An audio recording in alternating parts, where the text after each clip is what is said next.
জয় যিশু, hallelujah, amen, praise the Lord. আমি ঈশ্বরের বাক্য বাইবেল গীত সংহিতায় 23 অধ্যায় 6 পদ থেকে পড়ছি। আমি শয্যার উপরে যখন তোমাকে স্মরণ করি, তখন প্রহরে প্রহরে তোমার বিষয় ধ্যান করি।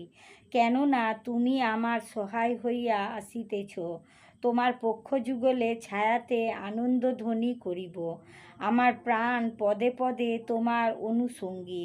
তোমার দক্ষিণ হস্ত আমাকে ধরিয়া রাখে। কিন্তু উহারা বিনাশার্থে আমার প্রাণের অন্বেষণ করে। তাহারা পৃথিবীর অধস্থানে যাইবে।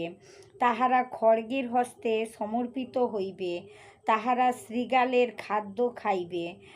খাদ্য হইবে। কিন্তু রাজা ঈশ্বরে আনন্দ করিবেন। যে কেহ তাহাতে শপথ করে, সে শ্লাঘা করিবে, কারণ মিথ্যাবাদীদের মুখ রুদ্ধ হইবে। প্রভু তোমার আপন বাক্যে আশীর্বাদ করো।